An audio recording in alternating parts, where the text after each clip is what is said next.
నమస్తే, welcome to Hunter vision news. నేను మీ ఆదిత్య. ముందుగా ప్రేక్షకులందరికీ గణతంత్ర దినోత్సవ శుభాకాంక్షలు మరియు హెడ్లైన్స్ చూద్దాం. నియంతృత్వ ధోరణి తెలంగాణ సమాజం సహించదు, గవర్నర్ తమిళిసై. జూబ్లీహిల్స్ రోడ్డు ప్రమాద ఘటనలో 5గురు అరెస్ట్. బీఆర్ఎస్ కు కోకాపేటలో 11 ఎకరాల భూమి కేటాయింపై పిటిషన్. మహోన్నతమైన మన రాజ్యాంగాన్ని రాజ్యాంగకర్తలు ఎంతో ముందు చూపుతో తయారు చేశారని తెలంగాణ గవర్నర్ తమిళిసై అన్నారు. గణతంత్ర దినోత్సవాన్ని పురస్కరించుకొని రాష్ట్ర ప్రజలకు శుభాకాంక్షలు తెలిపారు. ఇక హైదరాబాద్ నాంపల్లి పబ్లిక్ గార్డెన్స్ లో గవర్నర్ జాతీయ పతాకాన్ని ఆవిష్కరించారు. తొలుత గవర్నర్ కు సీఎం రేవంత్ రెడ్డి, సిఎస్ శాంతకుమారి, ఇతర అధికారులు స్వాగతం పలికారు. అనంతరం గవర్నర్ సైనిక దళాల గౌరవ వందనం స్వీకరించారు. ఈ సందర్భంగా ప్రజలను ఉద్దేశించి గవర్నర్ ప్రసంగించారు. బడుగుల జీవితాల్లో వెలుగులు నింపేందుకు మా ప్రభుత్వం కట్టుబడి ఉంది. ఇక రాజ్యాంగ మార్గదర్శకత్వంతో ముందుకెళ్లడం గర్వించదగ్గ విషయం. ఆ స్ఫూర్తికి భిన్నంగా పాలకులు ముందుకెళ్తే ప్రజలు ఊరుకోరు. గడిచిన 10 ఏళ్లలో అలాగే వ్యవహరించారు.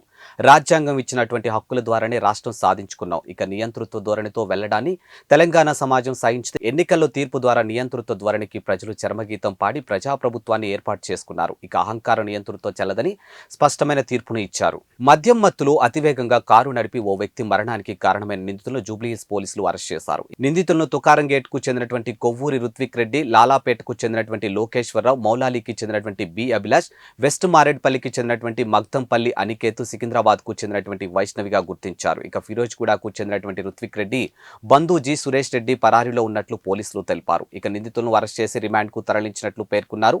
ఇక రుత్విక్ రెడ్డికి ఇటీవలే అమెజాన్ లో ఉద్యోగం వచ్చింది. ఆ ఆనందంలో పార్టీ ఇస్తానని స్నేహితులను పిలిచి తన సోదరి కారులో బయలుదేరారు. మంగళవారం రాత్రి సికింద్రాబాద్ లో మద్యం కొన్నారు. ఇక రుత్విక్ తో పాటు మరొకరు మద్యం తాగుతూనే కారులో పలు ప్రాంతాల్లో తిరిగారు. ఇక చివర్లో అమెజాన్ కార్యాలయం వద్దకు వెళ్లి తెల్లవారుజామున 4 గంటల సమయంలో మాదాపూర్లో బిర్యానీ తిన్నారు. ఇక రుత్విక్ రెడ్డి వేగంగా కారు నడుపుతూ జూబ్లీహిల్స్ రోడ్ నంబర్ 36 వద్ద అదుపు తప్పి బైక్ పై స్నేహితుడు ఏసురాతో కలిసి బైక్ పై వెళ్తున్నటువంటి గాంధీనగర్ కు చెందినటువంటి బౌన్సర్ లింగాల తారకరాం ఢీకొట్టారు. ఇక దీంతో అతడు అక్కడికక్కడే మృతి చెందగా ఏసురాజు తీవ్రంగాను గాయపడ్డారు. గత బీఆర్ఎస్ ప్రభుత్వం కోకాపేటలో 11 ఎకరాల భూమిని institute of excellence and human resource development కోసం బీఆర్ఎస్ కు కేటాయించడంపై హైకోర్టులో గతంలో పిటిషన్ దాఖలైంది. ఈ పిటిషన్ను హైకోర్టు విచారణకు స్వీకరించింది.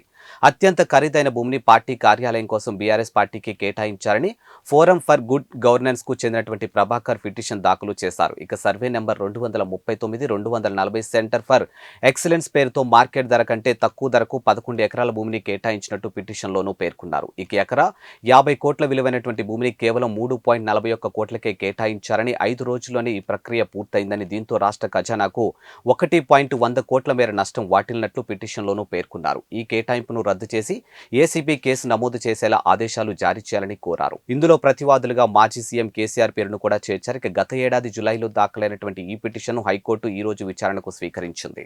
ఏబీవీపీ కార్యకర్తలపై హైదరాబాద్ పోలీసులు వ్యవహరించిన తీరు బాధాకరమని బీజేపీ జాతీయ ఉపాధ్యక్షులు డీకే అరుణ మండిపడ్డారు. ఆమెను జుట్టు పట్టుకుని లాక్కొనిపోయిన పోలీసుల తీరును తీవ్రంగా ఖండిస్తున్నామని అన్నారు.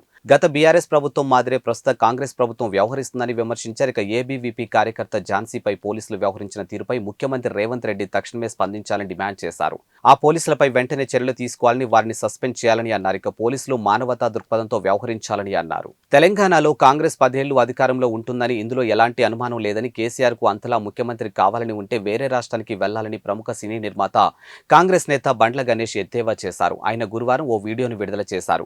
కేసీఆర్ పేరు చెడగొట్టొద్దని హితవు పలికారు. ముందు కాంగ్రెస్ చేసే పనులు చూసి మీరు అసూయపడే పరిస్థితులు ఉంటాయని, కానీ మీరు ఆగం కావద్దని, మీ ఆరోగ్యం జాగ్రత్తగా ఉండాలని ఆ భగవంతుని ప్రార్థిస్తున్నానని కేటీఆర్ను ఎద్దేవా చేశారు. గత వారం రోజులుగా కేటీఆర్ మాట్లాడే మాటలు చూస్తుంటే తనకు భయం, బాధ వేస్తున్నాయని అన్నారు. ఇక త్వరలోనే ప్రభుత్వం పడిపోతుందని, త్వరలో కేసీఆర్ ముఖ్యమంత్రి అవుతారనే వ్యాఖ్యలు చేస్తున్నారని, ఆయన వ్యాఖ్యలు నిజం కావచ్చు, ఎందుకంటే రేపు ఆంధ్రప్రదేశ్ ఎన్నికల్లో జరుగుతాయని, ఆ తర్వాత మహారాష్ట్రలో జరుగుతాయి, ఇతర రాష్ట్రాల్లోనూ జరుగుతాయి, ఆయా చోట్ల కేసీఆర్ ముఖ్యమంత్రిగా చేయవచ్చని ఎద్దేవా చేశారు.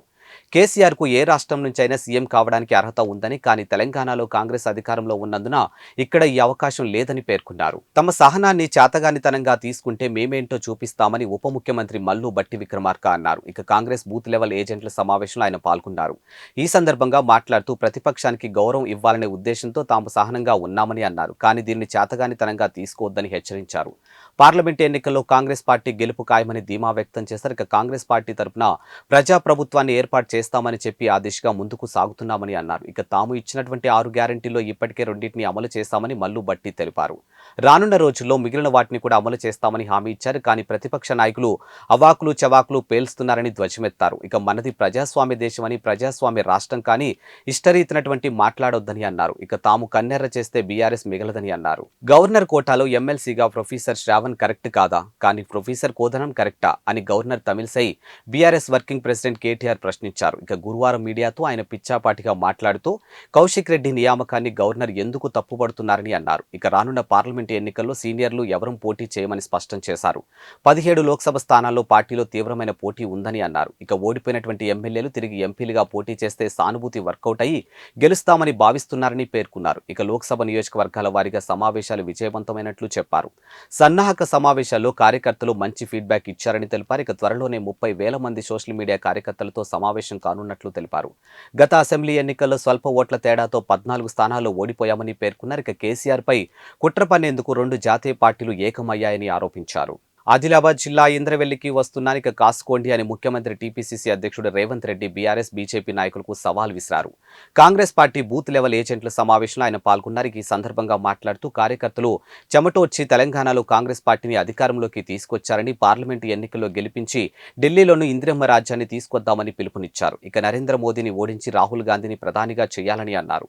కార్యకర్తల కష్టం వల్లే తాను ముఖ్యమంత్రిని అయ్యానని అన్నారు. ఇక తన పదవీ హోదా కాంగ్రెస్ కార్యకర్తలు ఇచ్చినవేని అన్నారు. అధికారంలోకి వచ్చి 50 రోజులు కూడా కాలేదని, కానీ బీజేపీ బీఆర్ఎస్ పార్టీలు మన హామీలు అసహనం వ్యక్తం చేస్తున్నాయని అన్నారు. హామీలపై అప్పుడే బిల్లా రంగాలు ప్రశ్నిస్తున్నాయని చురకలు అంటించారు. ఇక ఫిబ్రవరి నెలలో మరో 2 హామీలు అమలు చేస్తామని స్పష్టం చేశారు. ఇక రానున్న లోక్సభ ఎన్నికల్లో తెలంగాణలో మనం 14 స్థానాలు విజయం సాధించాలని అన్నారు. ఇక నుంచి తాను రోజు విడిచి రోజు తెలంగాణలో పర్యటిస్తానని చెప్పారు. మన పోరాటంలో ఇది ఇంటర్వెల్ మాత్రమేనని, ఇంటర్వెల్ తర్వాత నుంచి అసలు సినిమా ఉంటుందని అన్నారు. దేశవ్యాప్తంగా 75వ గణతంత్ర వేడుకలు ఘనంగా జరుగుతున్నాయి. ఈ సందర్భంగా ప్రధానమంత్రి నరేంద్ర మోదీ ఈ ఏడాది వేడుకలకు ముఖ్య అతిథిగా వచ్చినటువంటి ఫ్రాన్స్ అధ్యక్షుడు ఇమాన్యుయల్ మాక్రాన్ దేశ ప్రజలకు శుభాకాంక్షలు తెలిపారు. ఇక 75వ గణతంత్ర దినోత్సవం ప్రత్యేక సందర్భంలో శుభాకాంక్షలు, జై హింద్ అంటూ ఎక్స్ వేదికగా ప్రధాని మోదీ స్పందించారు. ఇక ఇమాన్యుయల్ మాక్రాన్ కూడా భారత పౌరులకు శుభాకాంక్షలు తెలిపారు. ఇక నా ప్రియనేస్తం నరేంద్ర మోదీ భారతీయ ప్రజలకు మీ గణతంత్ర దినోత్సవం సందర్భంగా నా హృదయపూర్వక శుభాకాంక్షలు. మీ వద్దే ఉన్నందుకు చాలా సంతోషంగా ఉంది, గర్వంగా ఉంది. ఇక వేడుకలు జరుపుకుందాం అంటూ ఎక్స్ వేదికగా ఆయన స్పందించారు. కాగా దేశవ్యాప్తంగా 75వ గణతంత్ర దినోత్సవాలు ఘనంగా జరుగుతూ ఉన్నాయి. ఇక డాక్టర్ అంబేద్కర్ రాజ్యాంగం పితామహుడు అని పిలుస్తారు. ఈ సంవత్సరం గణతంత్ర దినోత్సవం యొక్క వీక్షిత్ భారత్, భారత్ ప్రజాస్వామ్యానికి మాతృక అనే థీమ్తో ఈ ఏడాది వేడుకలు జరుగుతూ ఉన్నాయి. దేశ ప్రజల ఆకాంక్షలు ప్రజాస్వామ్య సంరక్షణను ఇతివృత్తం తెలియజేస్తుంది. కాగా ఉదయం 10:30 దేశ రాజధాని ఢిల్లీలో గణతంత్ర దినోత్సవ కవాతు జరుగుతుంది. ఇక దాదాపు 90 నిమిషాల పాటు కొనసాగుతుంది. స్వయం కృషితో జీవితంలో అత్యున్నత శిఖరాలకు చేరుకున్నటువంటి మెగాస్టార్ చిరంజీవిని పద్మ విభూషణ్ పురస్కారం వరించడంపై అభినందనలు వెల్లువెత్తుతూ ఉన్నాయి. పలువురు ప్రముఖులు దిగ్గజ నటుడికి అభినందనలు తెలియజేస్తూ ఉన్నారు. ఈ జాబితాలో మెగాస్టార్ తమ్ముడు జనసేన అధినేత పవన్ కళ్యాణ్ కూడా చేరిపోయారు. స్వయం కృషితో జీవితంలో అత్యున్నత శిఖరాలకు చేరుకున్న మెగాస్టార్ చిరంజీవిని పద్మ విభూషణ్ పురస్కారం వరించడంపై అభినందనలు వెల్లువెత్తుతూ ఉన్నాయి. పలువురు ప్రముఖులు దిగ్గజ నటుడికి అభినందనలు తెలియజేస్తూ ఉన్నారు. ఈ జాబితాలో మెగాస్టార్ తమ్ముడు జనసేన అధినేత పవన్ కళ్యాణ్ కూడా చేరిపోయారు. స్వయం కృషితో భారత చలనచిత్ర చరిత్రలో తనకంటూ ప్రత్యేక స్థానాన్ని సాధించుకున్న చిరంజీవిని పద్మ విభూషణ్ వరించడం ఎనలేని సంతోషాన్ని కలిగించిందని జనసేనాని పవన్ కళ్యాణ్ వ్యాఖ్యానించారు. ఇక నటన రంగంలో ఎంతో తపనతో అడుగుపెట్టిన అన్నయ్య తనకు వచ్చినటువంటి ప్రతి పాత్రను సినిమాను మనసు పెట్టి చేశారని గుర్తు చేశారు. ఎంతో తపనతో మనసు పెట్టి నటించారు కాబట్టే ప్రేక్షక హృదయాలు గెలుచుకున్నారని ప్రశంసించారు. ఇక అగ్రశ్రేణి కథానాయకుడిగా చిరంజీవి సుస్థిర స్థానాన్ని సంపాదించుకున్నారని, సామాజిక సేవా రంగంలో అన్నయ్య చిరంజీవి చేస్తున్నటువంటి సేవలు ఎందరికో ఆదర్శంగా నిలిచాయని పవన్ అన్నారు. ఈ మేరకు ఎక్స్ వేదికగా ఆయన ప్రకటన విడుదల చేశారు. ఇక పద్మ విభూషణ్ పురస్కారానికి ఎంపికైనటువంటి మాజీ ఉపరాష్ట్రపతి వెంకయ్య నాయుడిని కూడా పవన్ అభినందించారు. ఇవి వాల్టి బులెటిన్ అప్డేట్స్. మరో బులెటిన్తో మళ్ళీ కలుద్దాం. అంతవరకు సెలవు, నమస్కారం.